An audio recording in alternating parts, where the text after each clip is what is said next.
बिस्मिल्लाहिर्रहमानिर्रहीम अस्सलाम वालेकुम। मैं मोहम्मद नवाज शरीफ ते तुम तखने पे माड़ा YouTube channel village life style secret. मैं उम्मीद करना तुम सारे खैर खरीद दोस्तों।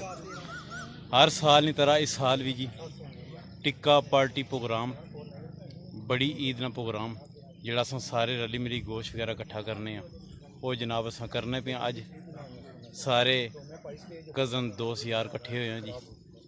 इंशाल्लाह तुसां की माहौल दसा। उस तो पहले अस तुसां की जी अपना जिथे अस बना रहे हैं जो साड़ा आर पार जो कस है उसका नज़ारा क्यों जी। हाँ तक सकने हो जी।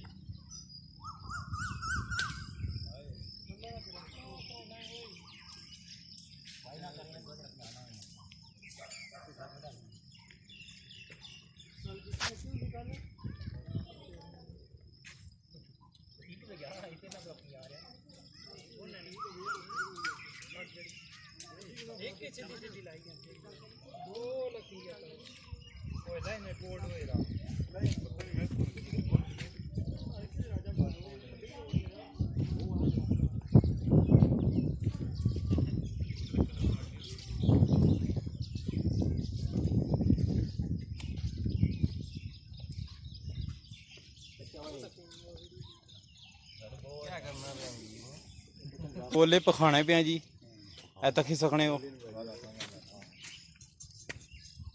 अग लगी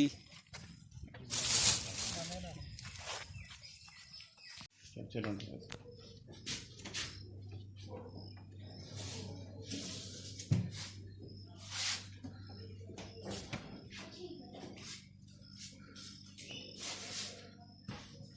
असा सुबह इसकी मसाला लाया जी।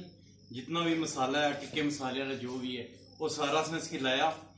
लाने तो बाद असा बनाने तो एक अद्धा घंटा पहले एक गोश्त 7 तो 8 किलो गोश्त है जी।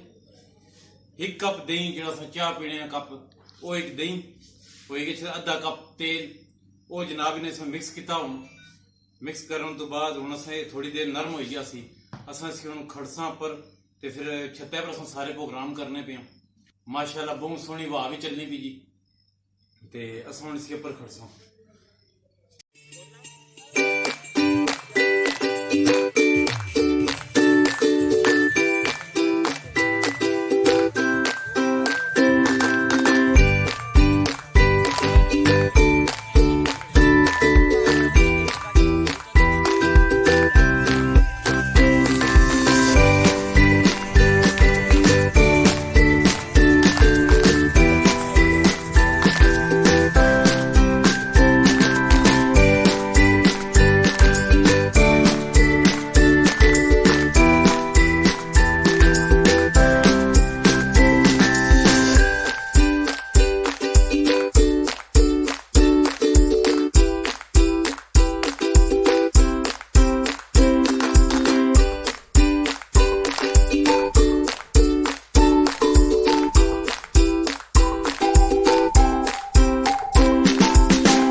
जी मुजीब साहब कैसी बढ़िया। वाह साहब आपने बहुत मेहनत की है, बहुत जबरदस्त पड़ी है। अच्छा जी बहुत जबरदस्त।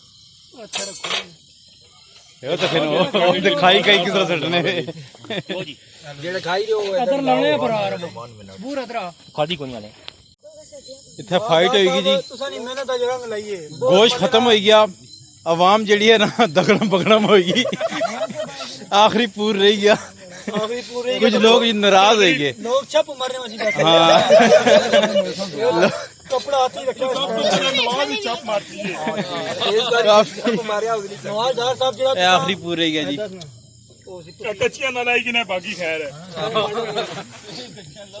नवाजदार साहब पपीते ना जरा छिड़का खुश्क करी के इसने पर बया सी ना बहुत जबरदस्त सुना जायका बहुत आया। इसका मेन मकसद जब बोटी और गली कसमी। हां सही गली भी है, गली जायका भी आया। हाँ जी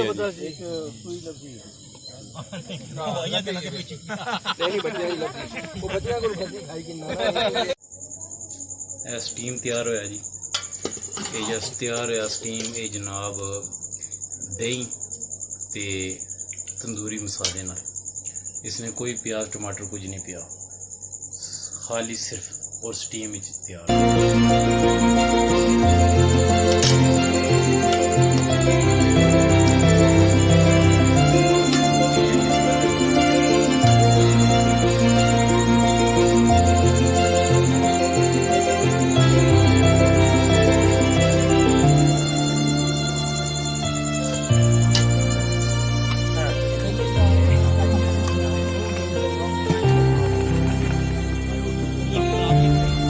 ये भी थल्ला लगा पता नहीं ये